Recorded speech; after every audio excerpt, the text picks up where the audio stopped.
briefly, before we do any introductions, I just want to tell you a bit about what to expect for today. We're going to spend about 45 minutes or so talking together here, going over some of the basics of mushroom ecology, life cycle, different types of fungi, and some of the basics of cultivation. And we're going to do two hands-on projects. We're going to start with a king stopharia, also known as a wine cap installation, and we're also going to do some shiitake logs as well.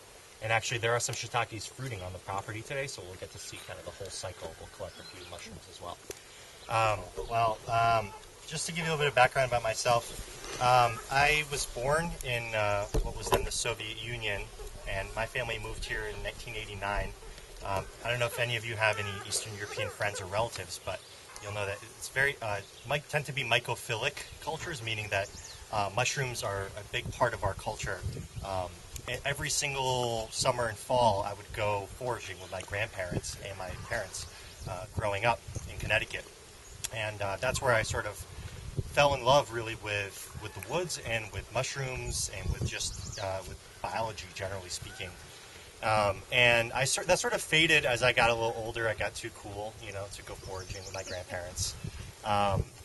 But when I got interested in gardening and farming during college and then afterwards as well, I started to kind of reassess how I can work with mushrooms. And I realized that certainly foraging, is still something I do very often, but I can also cultivate them for a variety of reasons. Obviously, for a wonderful edible that's available during seasons that we don't tend to get a lot of fresh produce otherwise, but also for soil building capacity, and also just personally because I'm very interested in observing the way that fungi grow and interact. They're really mysterious organisms to me. They're sort of, they're like the mirror of plants in many ways.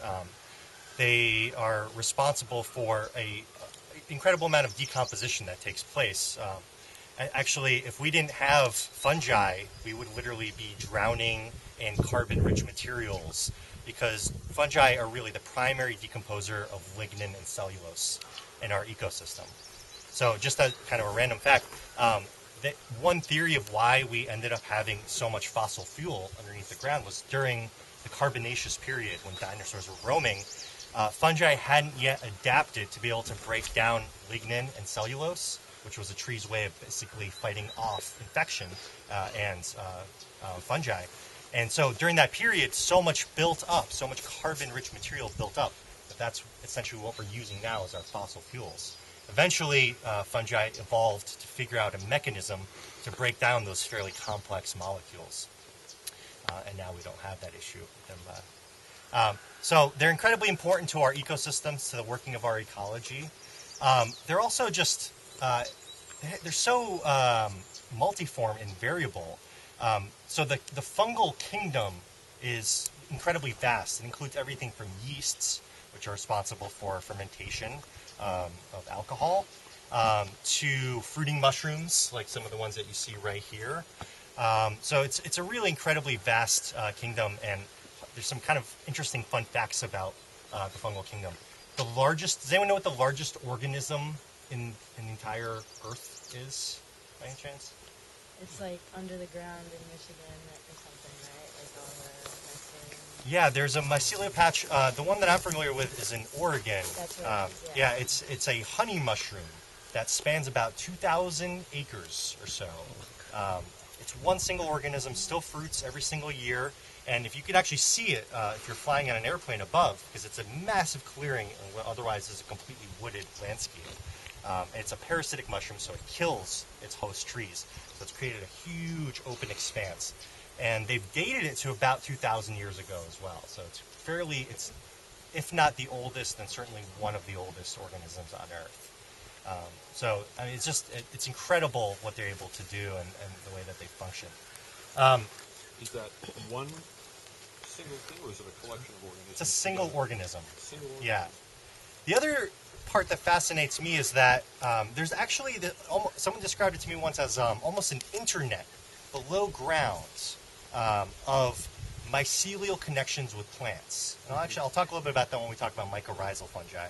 But there's this system underneath the ground here. If we dig down, and look under a microscope, we will see these connections between the plants and the fungi. And there's actually a lot of symbiotic relationships there. They cannot live without each other. 90% of plants have fungal relationships. And I'm fairly convinced of the 10% that we haven't found yet, there are connections there as well. We're just not quite aware of them. So they're incredibly important. And in New England, we're blessed with quite a variety of fungi. If you've ever walked in the woods here, you've probably seen incredible assortment. I want to talk for a second about mushrooms and permaculture, partly because we're here in this incredible permaculture installation site. How many of you have heard of the term or have worked with permaculture concepts or principles before? Okay. So permaculture, broadly speaking, is really just, it's a system to work with nature rather than against it. That's on the most broad level that's what it comes down to. On a more specific level, there's principles and ethics that sort of help us understand mechanisms for doing so. And it's really, on its foundation, it's a system of design, right? So, and it can apply to anything. Mostly it's applied to landscapes, gardens, yards, whatever. But it can be applied to buildings, it can be applied to infrastructure, or road infrastructure, city and town planning, really anything. But on a landscape level, I think that it really helps us to understand and appreciate the role that mushrooms can play.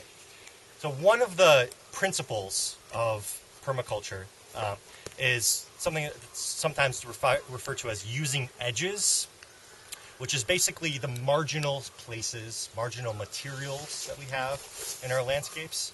And growing mushrooms is an incredible way that we can be using some of our marginal materials. So for those of you who have a woodlot nearby, you know that to have a healthy woodlot, it's important to do some thinning every year. And so whether you're doing logging or thinning of your woods, mushrooms are a way to use those culled logs, right? So the non-timber material that you're cutting generally can either be used in log form or chipped for growing mushrooms.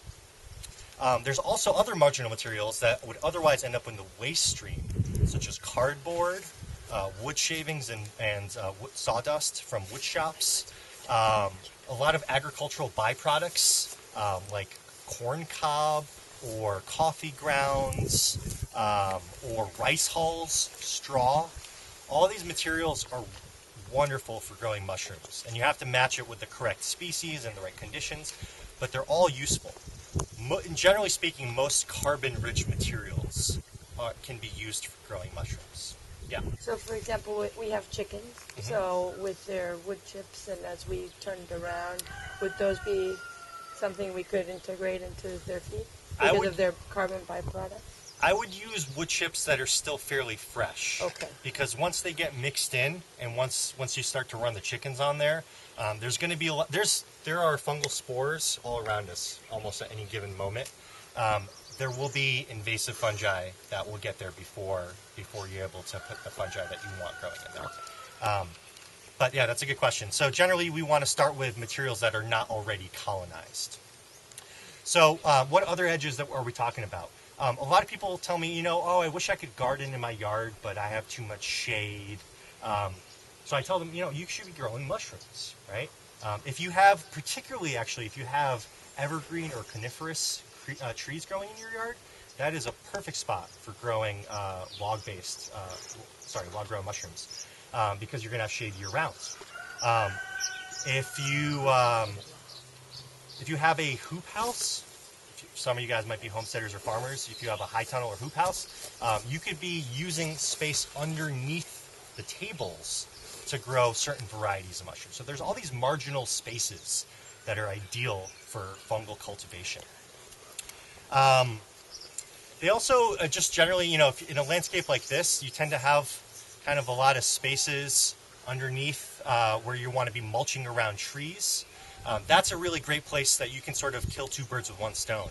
You can put down your mulch, whether that's straw or wood chip based, and you can immediately start the process of colonizing those wood chips with a fungus of your choice, so that you're not only building soil, you're suppressing weeds, but you're also getting yield, right?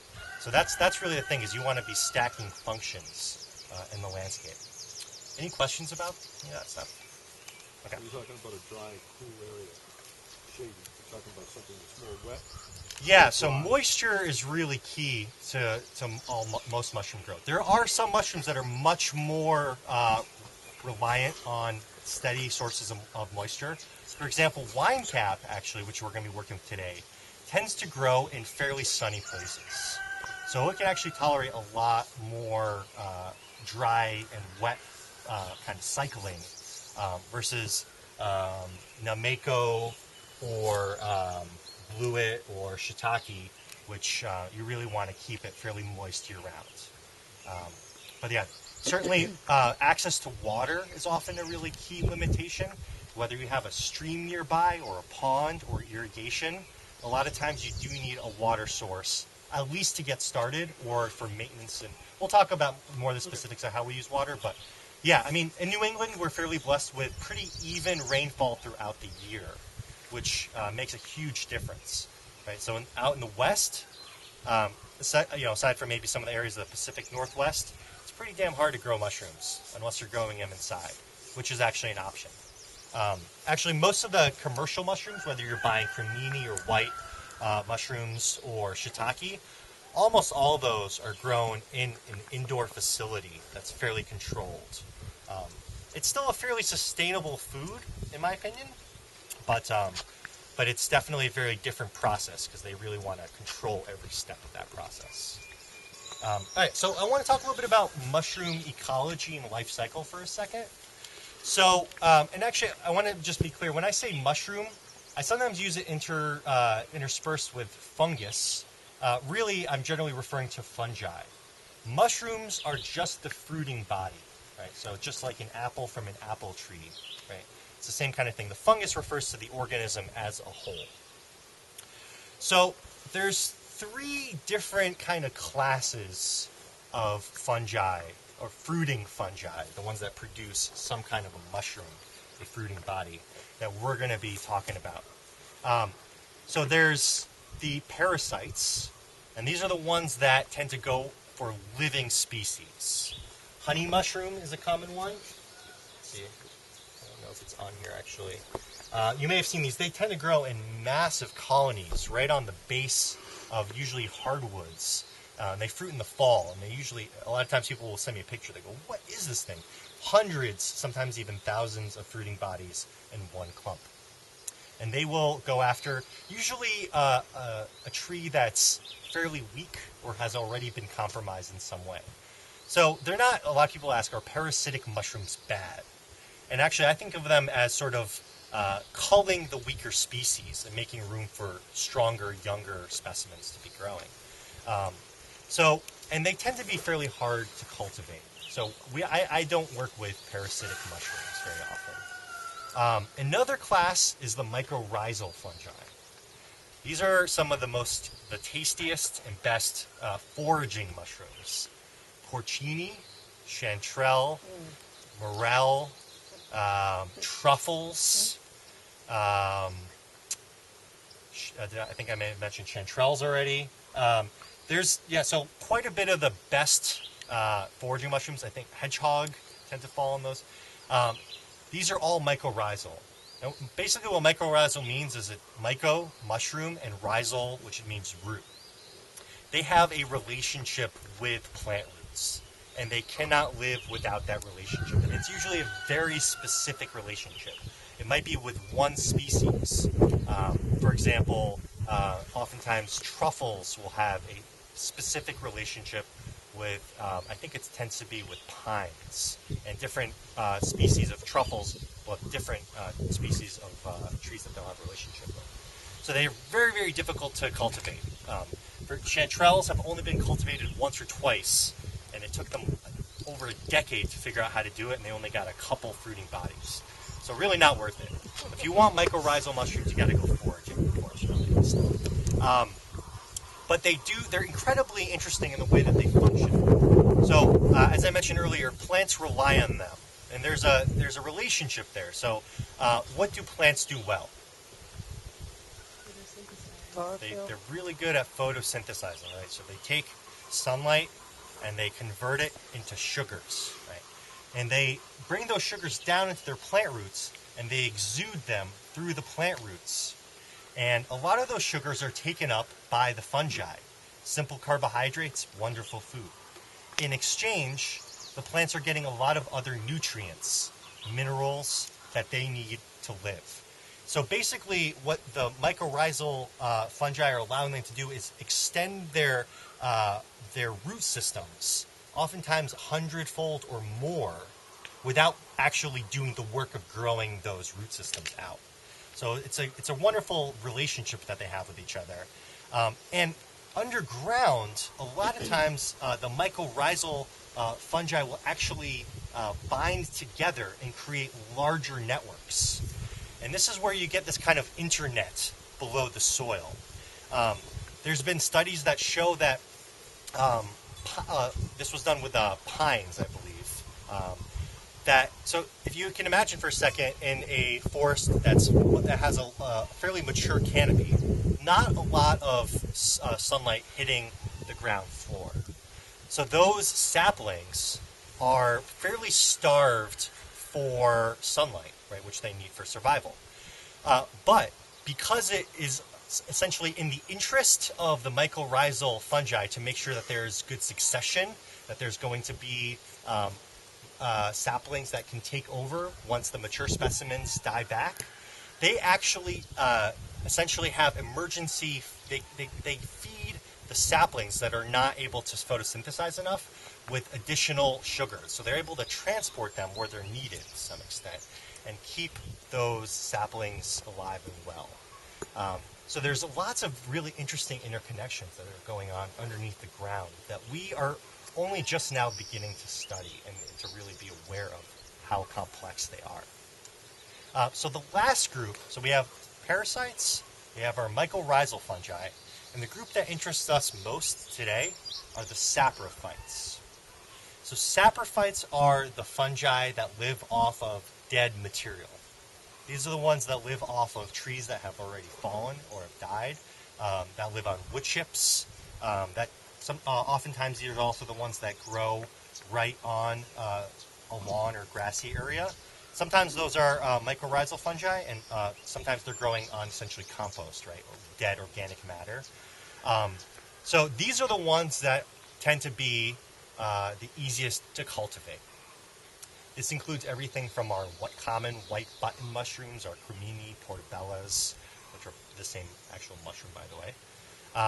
This also includes our oyster mushrooms, our shiitake mushrooms, lion's mane, nameko, enoki, for those of you who might be familiar with those, and quite a few others. So most of them that you'll see in a grocery store is where are the saprophytes. Yeah. Chicken of the woods is also a saprophyte. Yep, tends to be growing on dead wood. Yep. Any questions on that kind of general breakdown? Yeah. This might be, but a mold is... A mold is a completely different branch, also in the fungal kingdom. But the general kind of, the first branch that they usually classify are the basidiomycetes and I think it's the ascomycetes. And the basidiomycetes are the ones that produce mushrooms, essentially. And the ascomycetes are all the other ones, like yeasts and molds. So, yeah, I mean, you can certainly cultivate those, no problem. Leave some, sugar water around and you're good to go. But yeah, a very different branch, and they still evolved kind quite... of fungal. Definitely, yeah. And the fungal kingdom evolved quite a while ago. They're actually more closely related to animals than they are to plants, really. But that's, we're talking a billion plus years ago for that division. Yeah. Okay, so I know that was a lot of information. I want to talk a little bit about the kind of the life cycle. So for those of you who have ever been, I'm assuming a lot of you, have done some hiking, strolling in the woods in New England. If you ever turn over a rotting log, what do you see underneath there? Ants, bugs. Lots of ants, lots of bugs. Have you ever noticed there's a white kind of cobwebby looking material? Yeah. So that's mycelium. That's really the body of a fungus. So what tends to happen, just generally speaking, is a mushroom will produce hundreds of millions to billions of spores. And they come on usually on the underside, where they have the gills or the spongy underside of a mushroom. And they're microscopic, right? So you can sometimes see them if you tap a mushroom. You can see little clusters, and it's a wind-pollinated system. And, maybe actually it's more like 0.001% of those spores will actually germinate. And they'll grow out they'll form hyphae, which are basically very small mycelial strands. And those hyphae, eventually of a single organism, will fuse together, and at that point they will become mycelium. And that's that cobwebby material that is so familiar to us. So I can show you. So I've got some what's called spawn here. And spawn is basically just a myceliated substrate. It's a lot of lingo. Okay. So just to break that down a little bit more. So substrate is anything like wood shavings, wood chips, straw, anything that our fungus can grow on. This right here is wood shavings, which we're going to be using a little bit later. This is a shiitake. And this wood shavings is completely colonized by the mycelium. And so this mycelium will grow until it reaches some kind of a barrier.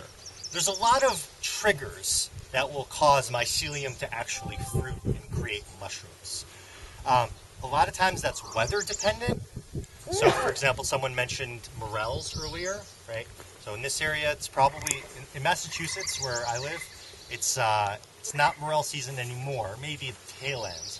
But up here, I'm guessing there still might be some morels lingering around. So spring is a trigger for the morels when it starts to warm up. Fall is a trigger when you start to get a lot of more fluctuations in hot, cool temperatures. Sunlight can be a trigger. Oyster mushrooms, for example, tend to start fruiting when they have some sunlight hitting them. And that's actually, it's kind of interesting why that is. So if you can imagine oysters growing in the underneath in the forest, they want to fruit essentially when the leaves start to come down, right? So that light is essentially triggered that fall is approaching, or that is here. And that's helpful for them to know when they should be releasing their spores. So yeah, temperature, sunlight, moisture can be a trigger. So sometimes heavy rains will trigger particularly shiitakes. And generally speaking, if you're going foraging, you want to wait till there's a heavy rainfall. Wait a couple days, and that's prime foraging time usually. And the last one is space. So for example, if I'm growing shiitakes, we're going to be plugging them into a log. What triggers them to fruit is when they reach the borders of that log. So basically, they go, okay, you know what? I have nowhere else to spread at this point. I need to start reproducing, right? I think maybe some humans have similar responses. So, whether you reach that age or whatever it is, some kind of hormone triggers you. I need to start reproducing urgently. Wait, who's the baby in the room? Yeah, reach my outer limits, I guess you could say. So that's basically what triggers their fruit, and then essentially that's when you get the pinning, the first stages of mushroom when it starts to kind of come out, and at that point, after usually mushrooms can grow as fast as 1 day up to a couple weeks usually. Some of them are even slower, like the polypores you'll see growing, and the shelf mushrooms, they can grow much slower. And at that point, they're going to be releasing their spores again, and we've come full cycle, more or less. Okay. So, we're really obviously interested in the fruiting stage, but when we're working with colonization, with cultivation, we're working with mycelium primarily. Although you can start working with the actual mushroom as well. You can propagate from mushrooms, but it can be a little bit harder. Spores can be really tricky to actually get to grow out and create this kind of a myceliated substrate. They're very picky about where and when they colonize the materials that they'll colonize. So I do a fair amount these days with a baby. I do less, but I used to do a lot of lab work with fungi, growing them out from spores. So I would either work with spores from the wild that I gathered, or would purchase spores from a different lab, and I would grow them out usually on grain. Is what they that tends to be what mushroom producers will start with, either rye grain or wheat, and I'll grow that in a completely sterilized environment. And I have to put the rye or wheat in an autoclave machine. So it's a whole process. You got to have a lot of fancy equipment. I don't have this actually. I sneak into a hospital lab at night where my friend works, and I do all this work. Very convenient. So that's the part that tends to kind of scare people away. They think, okay, I need to have a sterilized environment. I need to do all this, have this fancy schmancy equipment in order to work with mushrooms. But that's really not true.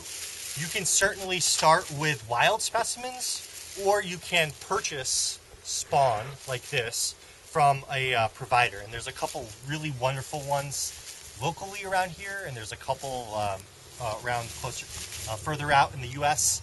And I can tell you some that I recommend a little bit later if you're interested.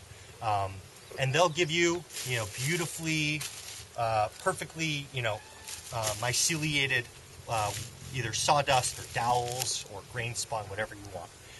It's a little bit pricey, but oftentimes once you get some of these going, you can use them to then propagate your own patch. That's particularly true with the wine caps that we're going to be working with today. You only really have to buy them once. Okay, so I want to talk a little bit about different types of cultivation.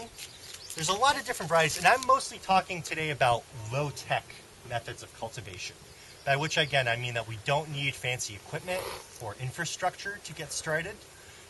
If you want to go that route, I highly recommend starting with some of the techniques we're going to be discussing today first. And if you get, the more and more you get interested in this, the more you can refine it and cultivate your practice. And who knows, maybe one day you'll have, an actual growing facility. But I honestly think that for the hobbyist, or for your family's consumption, or even for small-scale distribution, low-tech methods are very appropriate and sustainable for our ecosystems here in New England. If you're trying to make a living off of mushrooms, then you need to think about making investments in some infrastructure and some really some good tools. So I can talk about different levels, but I'm going to start with some of the most low-tech methods and kind of work our way up. So the most basic things you can do, right? If you find a mushroom when you're foraging, and you recognize this is an edible variety or a medicinal variety, I haven't talked about this much, but there are a lot of medicinal varieties, some of which are also edible, some of which are not edible, but can be tinctured or made into tea form or other forms. Once you find one of those, you can, again, this is very simple, you can literally take it, if it's starting to produce spores, meaning if it's opened up, you can plop it in a bucket of water that has either some molasses or sugar that's going to feed it a little bit, and basically make a spore slurry. So basically you dunk some mushrooms in there, those hundreds of millions of spores will come out, and they'll create a slurry. Keep it in there for a couple days so that it can start to feed off of that molasses or sugar. And then you can basically pour that slurry wherever you want to encourage those mushrooms to grow. You want to think about mimicking its natural growing conditions. So if I find morels, I would probably do this only with very mature specimens that I'm not going to eat, because morels are too rare and prized. But, if I'm finding porcinis, oftentimes I'll find ones that are too eaten up by slugs or insects, and I'll sometimes make a slurry with those and just dump them in an understory of, maybe pine or hemlock woods. And same thing could be, for hen of the woods, maitake, I might dump that around a dying oak or a very mature oak tree. So that's very basic. A little bit more advanced is when you find a mushroom. This doesn't hold true for all species, but for wine cap and for bluets, and there's a few others, you can actually, if you dig up the mushroom, they have this base. So you can see it right there. Can everyone see this picture? This is a wine cap right here, also known as King stopharia. This is one that we're going to be cultivating today. You can actually usually just pull it right out, and it has this bulbous base. And oftentimes it's actually, you can see the mycelium dangling from it. And oftentimes it'll actually be dangling and connecting it to either wood chips or some soil. And you can just pull that right out, cut those off, and actually I brought an example of this. You can cut those stem butts off, as they're called, and put them on some wet corrugated cardboard. That's what I did here. I found some wild stopharia actually in Boston, not a couple of minutes away from where I live. Soaked this for a couple of minutes. This is just some regular corrugated cardboard. I put those stem butts in there. I chopped them up pretty fine and just rolled this up like a burrito and put it in a Ziploc bag like this and just left it. I think it's been, I don't know, a couple weeks now. And this is one way that you can start your own patch. So if I unroll this, you'll start to see there's more. Actually, I'll unroll it all the way. You can see all the mycelium that's starting to grow in there. Right. So if I leave this even longer, this will eventually be in a complete mass of white mycelium. At that point, you could either make your patch right away, or you can continue to spread it on cardboard. Cardboard tends to be an incredible material for a lot of mushroom cultivation. It's selective, for one thing. It doesn't allow a lot of other competition to grow on it. And because of the corrugation, it creates these great microclimates where they can just kind of really take off. So once this is almost completely white with mycelium, I might add more cardboard and just kind of continue to sandwich it, maybe in a plastic tote bin or maybe in a Do you keep bag. wetting it? Do you keep nourishing it with water? Well, if it's covered, it doesn't really need to be continuously wetted, but if it's drying out, it's pretty important that it's moist throughout. Otherwise, you're not going to get good growth. But if it's, if you're trapping the moisture in this kind of situation, I didn't do anything to this for 2 weeks. Just left it. You left it in your cooler or just in a dark place? So I left this in your basement? Yeah, in basement, I think is where this was. And after a week, I unrolled it. I took the stem butts out at that point because they're starting to break down and they could bring in some bacterial contamination if you leave them for too long. And then I just re-rolled it. And this can then be used, as we're going to be doing in just a few minutes, sandwiching it basically with some wood chips, wood shavings, straw, whatever carbon materials you have around. And if you kind of make some nice kind of lasagna layers with this kind of myceliated cardboard, you're going to have a nice wood chip patch that's going to continuously, perennially fruit as long as you keep feeding it fresh carbon materials every year. So why did you use the stems instead of the caps? Because the stems actually, they can regrow from the stem butts. It's almost like taking a cutting from a tree or a shrub. It's a really easy way to propagate. They're incredibly good at regrowing from those stem buds. From the spores, they have to first germinate, fuse together. There's more work involved, and it's not quite as successful usually. But you could do that. You could cut off the head of the mushroom and just leave it on some wet corrugated cardboard, leave it for a day, let those spores drop off, and then roll it up. And most likely you'll see some mycelium growing within a week. So that is an option as well. Any other questions on this kind of very basic level of cultivation? Yeah. If you're doing the slurry method, is that safe? Like how does it keep other mushrooms from growing on that log if there's other spores in it? It doesn't really. That's why I would say it's there's not a lot of investment, so but the return is also not. I would say maybe it works 5% of the time. I completely made that number up. I don't think I've ever done any studies on it. I do it more as just sort of if I happen to have some mushrooms that I'm not going to eat and I want to encourage them in my landscape, it certainly doesn't hurt. But I wouldn't count on it if you are absolutely wanting to cultivate mushrooms on your land.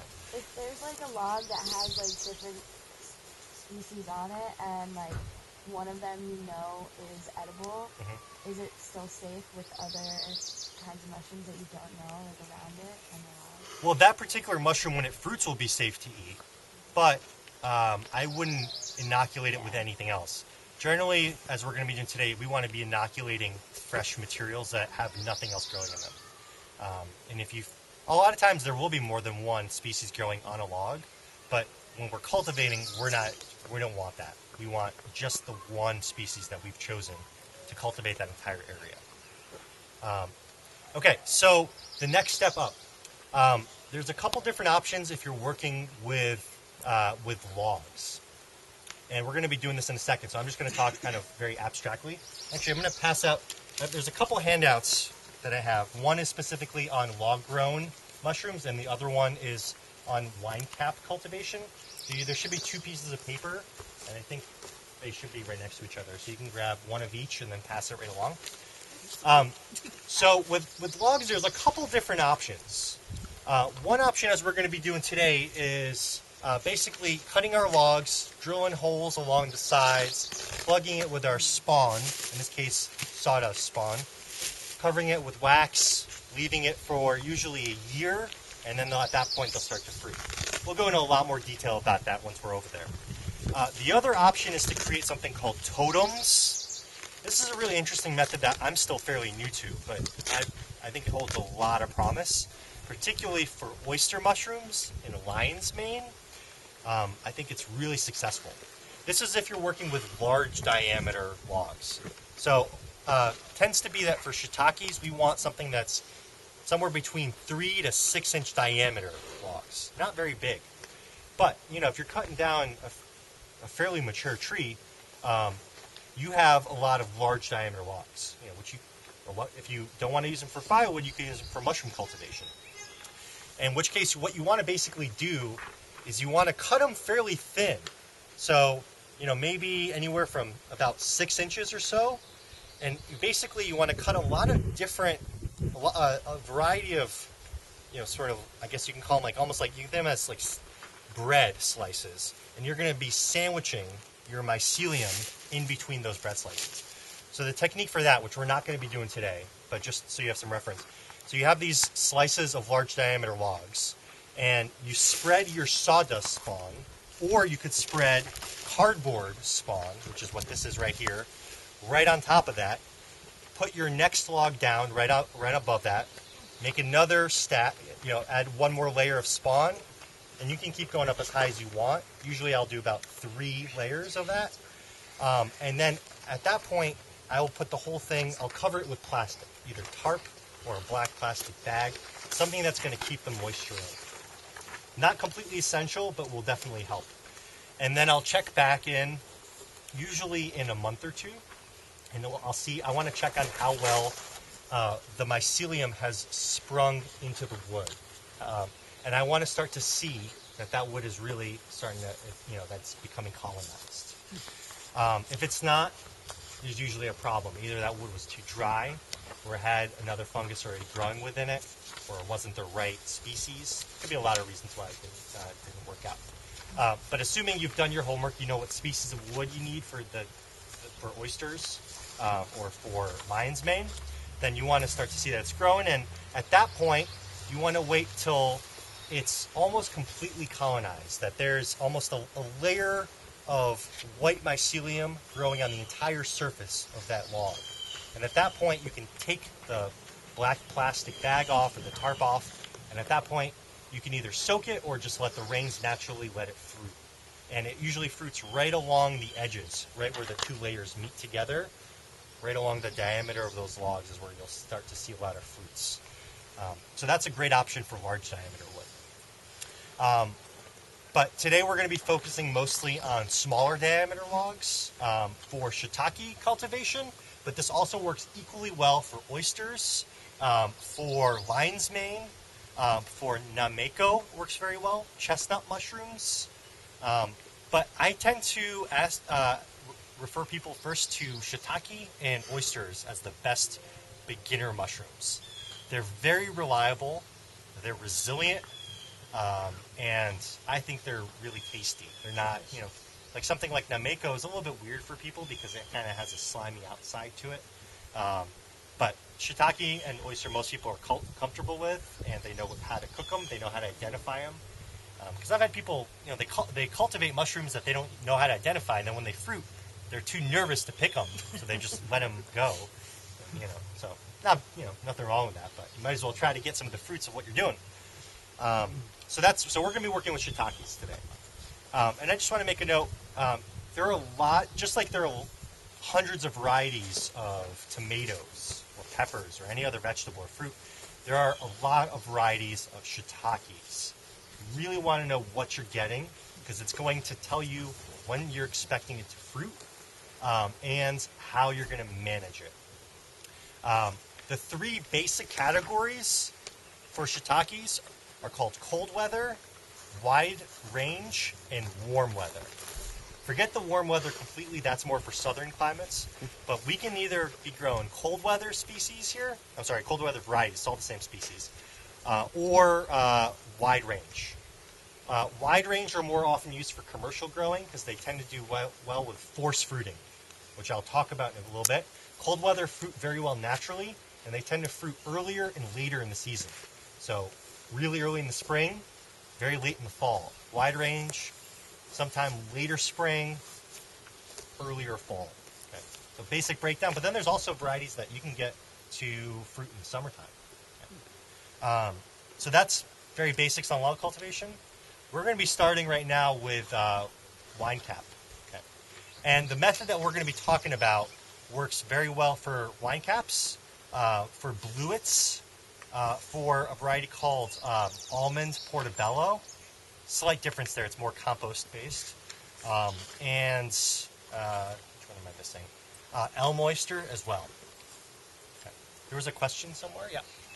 Yeah, you're talking about the best time for when they, when they fruit generally during the year, but I was wondering when is a good time to start them generally? That's a great question. So right now is a good time to be doing this. When we get over to start our logs, I'm going to talk a little bit more in detail. The sourcing of the wood, the timing, that's all essential for good results. And I think that's the part that people tend to neglect when they're starting these projects. They go, I'll cut whatever. A lot of people want to use downed logs, either wood that's trees that have died from natural causes or from windbreaks. Those tend not to be ideal species. They can be okay, but starting with really good material is essential. And the time of year, which is usually early spring, but again, depends on what you're doing. So for wine caps, early, late spring, even summertime is fine. For shiitake, early to mid-spring is really the time of year you want to be focusing your effort. It's a good question. Okay, let's walk over. Yeah. And what about size? Is there something that you can do to increase size or control the size, or The size of once it fruits? Well, when you harvest it will determine the size to some extent because they will get larger as you let them to mature. That's not necessarily better. Oftentimes, mushrooms are best at their button stage when they haven't really spread their caps yet. They're still sort of hunkered down, haven't released too many of their spores. But yeah, it's not like plants so much that you can encourage them by giving them either more space or the correct amendments. It's a little bit more out of our control as to the size of the fruits, but variety will play a big role. So shiitakes, there are smaller varieties, there are larger varieties. Yeah. But for a lot of other ones that are a little bit more wild, not a lot of options. Yeah, like that king oyster I got. I mean, it's only getting index finger size, and then the caps are like fully releasing spores. That could also be how fast I found that the faster that they colonize and the faster you can then get them to start fruiting, the bigger the specimens that you'll get. Also, moisture level plays a role, and temperature, and the size. So, a lot of factors, but yeah, you can definitely have some control over that, but not total control. Any other questions before we move over and start our wine cap installation? I often find them actually in areas that humans have disturbed. So areas where you'll see a lot of landscape wood chips, for example, that's an area where you'll often see wine caps. And they change quite a bit as they mature, so it's kind of hard to give one identification, but a couple things to look for if you're not sure if they're wine caps. First of all, they usually grow on the ground in wood chips or straw, and they have a kind of a burgundy cap to them. They look, shape-wise, they're sort of like portobellos. They have a burgundy cap, and if you flip them over, the gills on the underside are a lilac purple color, and that's a pretty distinctive sign. And if you're still not sure, you can take a spore print. Have you guys ever done a spore print before? Basically, it's where you cut the cap off and you leave it on a piece of paper. And as we were saying, there's hundreds of millions of spores that are constantly falling. If you leave it on a piece of paper for as little as an hour, as much usually a day, take it off. First of all, you'll see the exact footprint, essentially, of the mushroom. The spores will have gathered on that paper, and they have a very distinctive color, which is a key identification marker for different mushrooms. They range from white to black to purple to yellow to blue and everything in between. So if you're not sure what it is, I would highly recommend that you take a spore print. Super easy, and then search online. You can just type in wine cap or king stopharia spore color. Guaranteed it'll come up right away, and that's a really good sign that you're on the right track, because that's a pretty key identification. So I have a question. Yeah. Let's say we're hiking and we identify some mushrooms. How do we store it through the process of our hike? Each individual Ziploc? Do you take Ziplocs? Or? Different species you're talking Yeah, about? what I'm thinking is like as you're, on your trek. I would probably use paper bags. Paper bag? Because in a Ziploc bag, especially if it's hot out, they're going to start to rot really quickly. But if you have, paper bags usually work well. Yep. So wine cap. So very aggressive, excellent soil builders. Very, very adept at turning carbon into soil. You'll often find them in sunny areas. One of the few that I find growing in full sun. Oftentimes, actually, I'll see in landscaped parks. So they'll have, their typical ring of wood chips right around. And I'll only see the wine caps fruiting on the south side of that tree. Even though you can clearly see there's mycelium kind of growing throughout. But they really like that sun exposure. So you want to put them in a place that's full sun to part sun. And the change there is that full sun, you might want to be a little bit more careful about water levels as it's getting established. You might want to water it a few times. Part sun, you have a little bit more discretion. So this is excellent for orchards, perennial areas where you're not going to be tilling the soil. When you're tilling, you're destroying the mycelium, right? However, actually, I've also seen these used in Hungary. They'll integrate them into cornfields. I haven't seen this done in the States, but what they'll do there is they'll basically take a straw bale, they'll soak it for, I think, a couple days, take it out, and basically just plug it full of this mycelium, this spawn. They'll kind of just stick it in all the crevices around that the straw bale, and let it completely colonize the bale, or start to colonize. I think they'll cover it at that point. And once it's colonized, they'll spread it right between the rows of corn, which are at that point, fairly tall. And that'll basically be, the mulch. And as well, once they harvest the corn, or maybe even before, they'll start to get, mushrooms fruiting that same year. So pretty interesting. I don't know. It's kind of, to me, I wouldn't want to be doing that every single year. It seems like a lot of work. I tend to prefer them in areas like this, right? So right here behind us, where we're going to be putting our wine cap. You guys know what that is right there? Cardboard. What's that? Cardboard? So these two plants right here, those are currants. Yes. Or a gooseberry, I can't tell Yes. from here. So, anywhere where you've got herbaceous perennials, trees, or if you have a landscape yard, perhaps an edge where the woods meets the lawn could be a good spot. Or, you could mix them in with your annual garden as well. But again, there you're going to be starting over every single year. Okay. So this is a good site, fairly good sun exposure here. So here's basically going to be our process. We're going to clear this area. So I think we have 11 pounds of spawn here. And so this is enough to do about 100 square feet. Okay, so we're going to be doing some, maybe not going to be so much of a square space, but we're going to roughly estimate 100 square feet, 10 by 10, 5 by 20, 5 by 17, 20. Right? Sorry, my brain had, so maybe 5 by 20. Josh was saying that, maybe just right behind and in between these currents. So we can estimate. There's plenty of comfrey around, but we can kind of work our way around the comfrey, and we can leave some of these ferns here as well. But everything else, we're going to clear it first down to either bare soil or cardboard is fine. We want to get some of that brush kind of out of the way, throw it off to the side, wherever you want. And there's a couple hard rakes in that wheelbarrow over there that we can use to kind of just brush some of this debris. Yeah, be careful because some of it is thorny. Okay. So just look at what you grab before you grab it. Good call. Yep. So we'll brush it aside, and at that point, basically it's kind of like lasagna composting in some ways, or sheet mulching. So this is wood shavings. I get these for free at a wood shop. They'll usually have 10 or 20 of these garbage bags full at any pickup. If you have any wood shop nearby, and as long as there's no glue or other chemical particulates or no treated wood, this is a great material. It's very, very fine, which means that the mycelium will have an easy time starting to colonize it, right?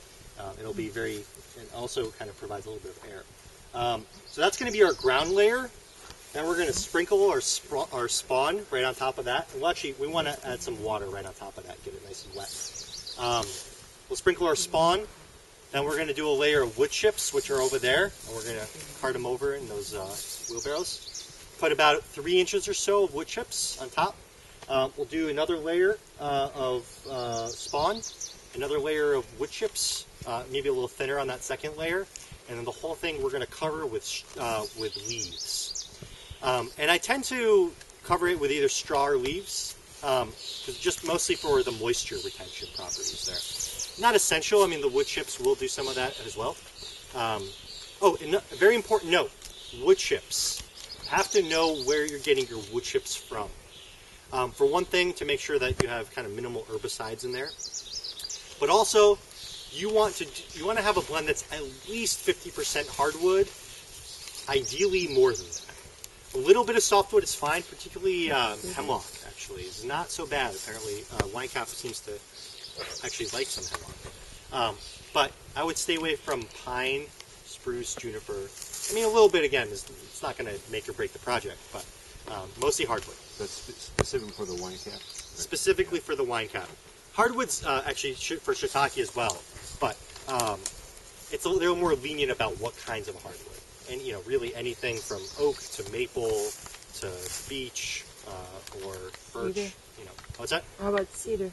I would stay away from cedar. A lot of the softwoods are very antifungal. They tend to resist rot. So a little bit, again, not so bad, but I would stay away from more than maybe like 10 or 20% cedar. So you want to have fairly fresh material. If those wood chips have been sitting around for more than a year, definitely do not use them. You're almost definitely not going to have good results. If they've been sitting around for a couple months, no problem. But you want to check. If you kind of turn them over, you can see mycelium grow in there. If you can see that kind of spider webby white material, don't use it, because at that point there is an invasive fungal colony in there. So that's really the kind of the basics of sourcing it. You guys do you know where to turn to for wood chips? No. For those of you who have sourced them around here or elsewhere, where have you gotten them from? Sawmills. What's that? Sawmills. Sawmills? Yeah. How about those of us who don't have the friend? So towns, Carpenter friend. if you can contact your town, a lot of times when they do cutting along the roads or highways, I think that might be a state department at that point, they will chip all that stuff right as they go, and they will often sell it to you or give it away for free if you're lucky. A friend of mine who has a farm out in Central Mass, she buys it for $4 a square yard, I believe, which, you only need, I would say for a patch like this, we're going to use, I don't know, maybe 2 to 3 square yards. Cubic yards. So yeah, you don't need that much, really. Oftentimes landscapers will have, or arborists, they chip right on site. If you're nearby, if you're on their path, and if they can dump it easily, that's really the main thing, is getting them to dump it, without much trouble. If they have to do any more than a couple minutes work, they're not going to do it unless you pay them. So that's the kind of trade-off there. But it shouldn't be too hard to source if you call around. There's a lumberyard like 15 minutes away from here that you got. I'm sure if you just typed into Google Maps lumberyard, you'd be able to find it. Yep. Or, you can always rent a chipper like that one right there and chip right on site. No? Yeah. It's. I've rented it once. I can't remember. It was smaller than that one. I think it was maybe $100, maybe even less. But you can do a lot of chipping in one day. So it's great for a lot of other projects as well. Okay, so let's go ahead and get started. So if a couple people want to grab some rakes and clear out a space, roughly again about 100 square feet, we'll use this outer edge here as one guide, and sort of some of this area, a little area behind it.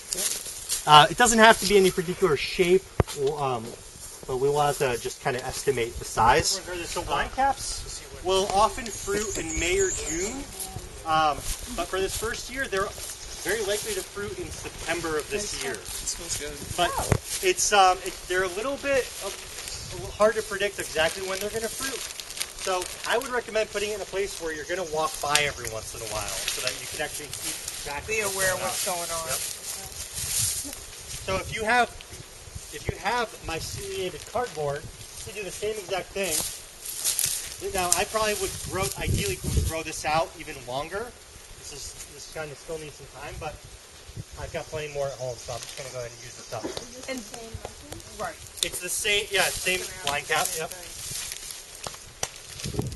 So, and ideally I would grow this out and have an entire layer of cardboard that's been myceliated to spread along this.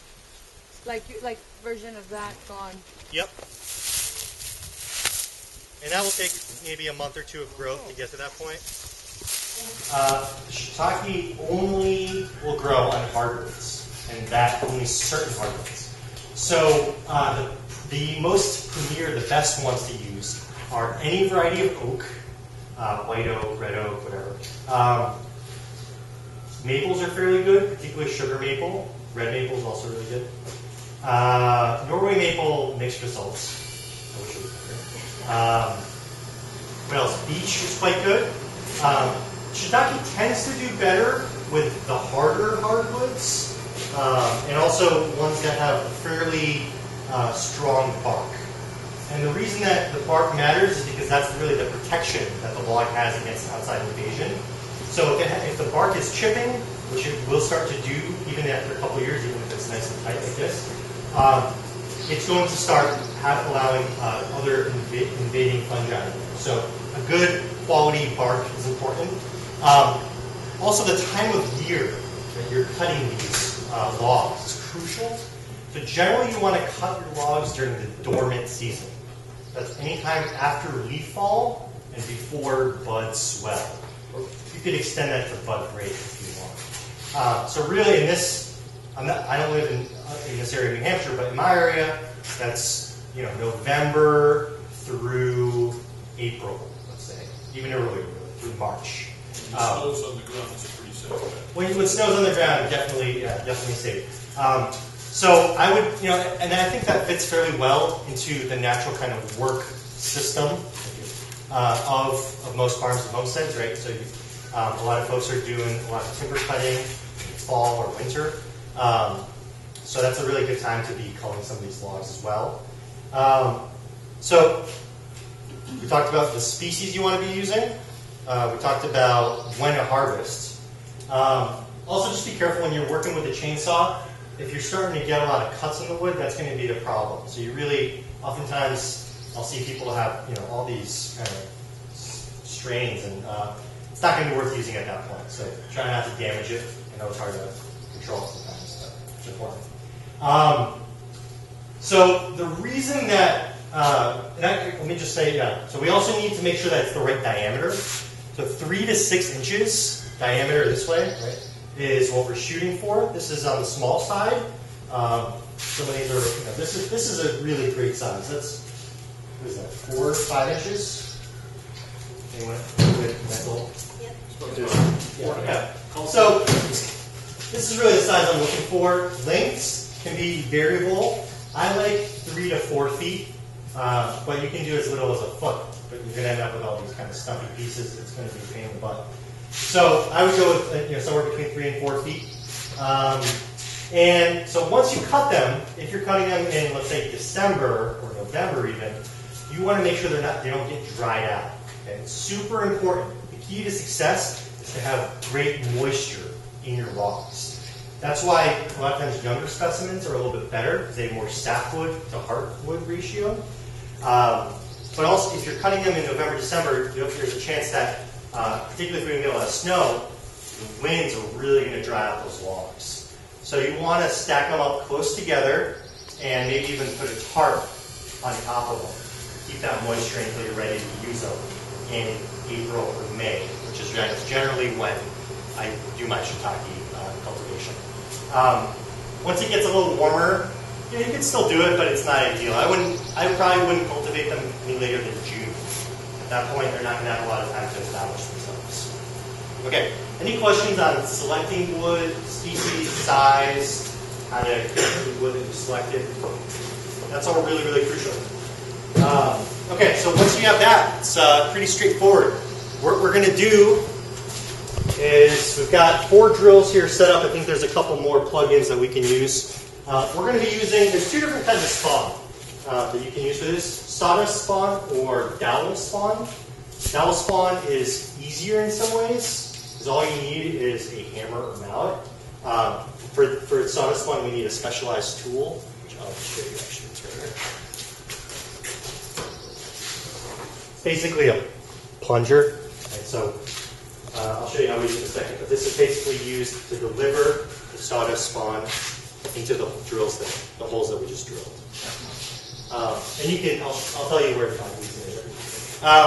So for sawdust spawn, we either are working with a 7/16 or 1/2-inch drill bit.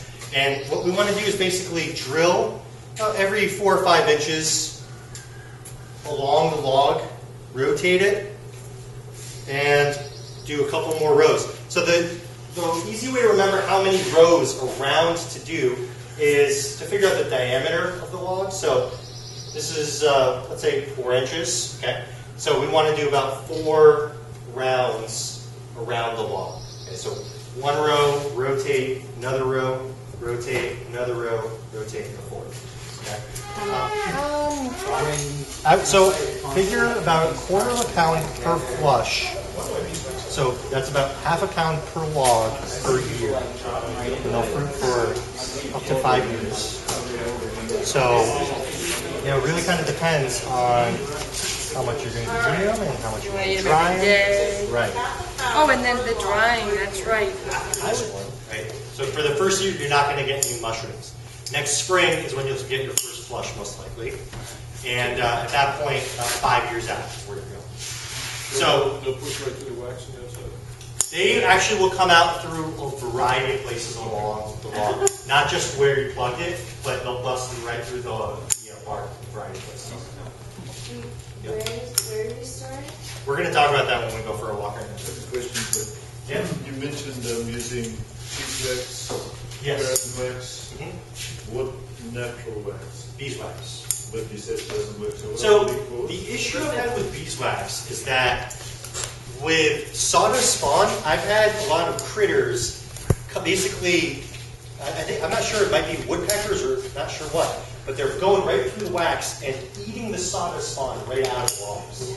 And I've noticed that with cheesewax more than anything else. Maybe it's the smell of the beeswax. Beeswax. Yeah, I'm not sure, but that's definitely been an issue for me in the past. Okay. So that's why I often add an extra layer of wax. And paraffin wax, I think, could be really helpful in that because the smell is not attractive. But, it's a trade-off. It's a petroleum product. All right. Should we go for a walk? Yes. And harvest a few shiitakes and talk about how to lay them out? Okay. These shiitakes are ones that the acres have probably a couple years ago, I'm going to say. Varying ages. Kind of untraditional way of laying them down, as you can see. All right. Who can find a shiitake mushroom right now? Oh my gosh. Find at least you should be able to see at least two, probably, from One, wherever two, you're standing. three. Yep. Is that one with Are the, these? Yep. with the nice decoration? That's it. there? Yep. So you'll notice that there's a pretty interesting. This is the first time I've ever seen shiitake logs laid out in this way. They basically just line their path with them here, which is a very interesting idea. It's in some ways it's not ideal if you're really going for high production, but if you're going for easy picking and never forgetting that when your logs are fruiting, this is a great strategy. That was our issue. We did have them back down deep in the woods, back like Lincoln logs, and we'd be like, oh yeah, go back there. Oh wow, those must have been some really nice coffees. So that's why they're laid out here now, Yep. because they're remembered. Exactly. So yeah, every time you go for a walk, there they are. So I want to talk about some different laying strategies, but I also want to pick all the shiitakes that are ready along this path right here. I'm not sure how much they've been picking them, but if anyone wants to harvest them, you could probably pull it out. Actually, let me just point out. Yeah, this right here, this is a great specimen. This is a good size to be harvesting.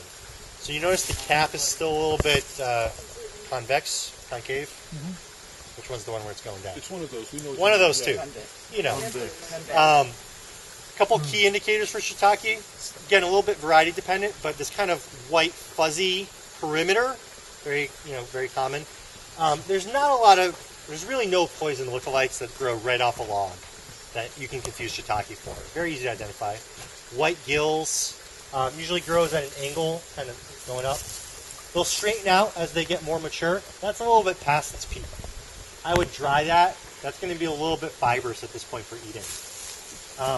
You can see one of the dangers, I guess, or fallbacks of this kind of laying scheme is that you're going to get a lot more pest damage this way. But, do you want to use this? And you recommend that's a personal call. You recommend A knife. cut it rather than just a break.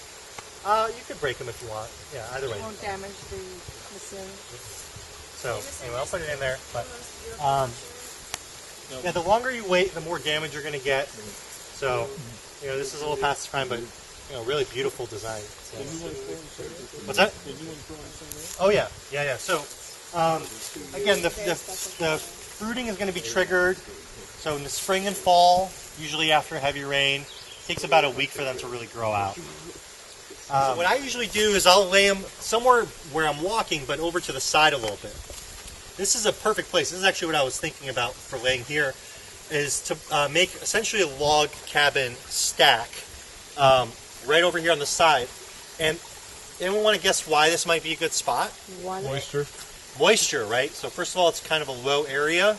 And second of all, there's a stream right here. The reason that a stream could be really helpful is what's called is for force fruiting. So there's two different strategies to get your shiitake mushrooms.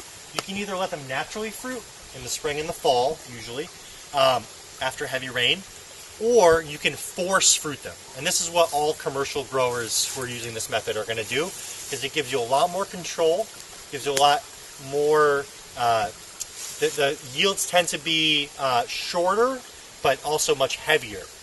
The way to do that is you have to know the time of year to be expecting fruit. So for example, if I'm using a cold weather variety, I might be expecting fruit in April, depending on where you are.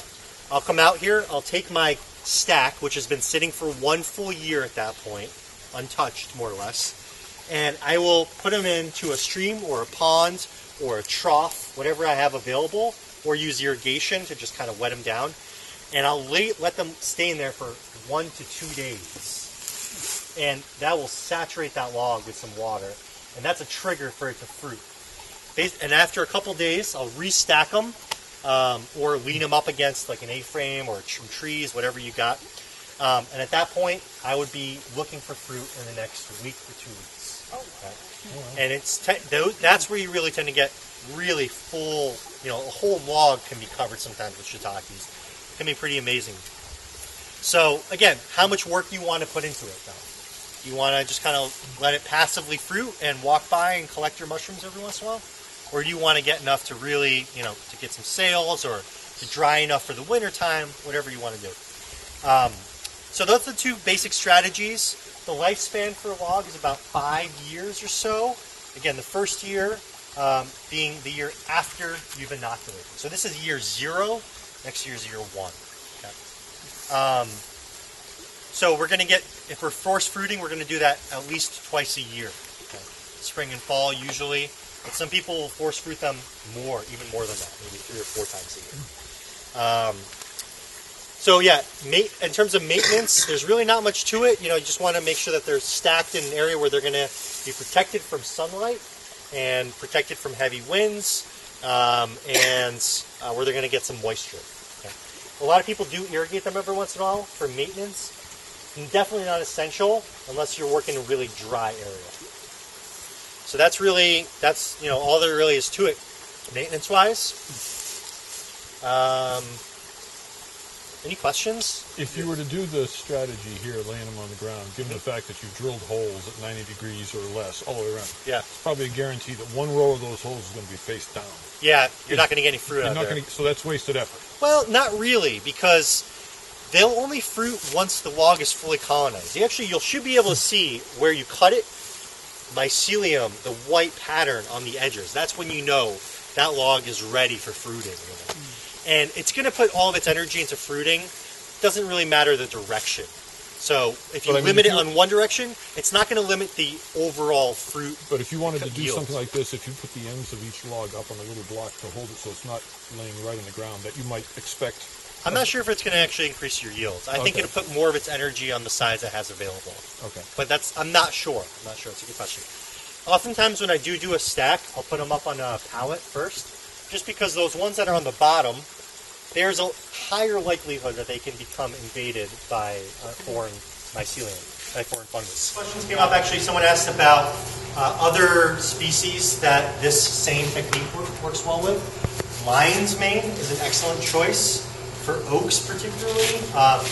Oysters, also, there's a variety of oysters. They all work well, but I would choose a softer hardwood, something like birch or maybe a poplar.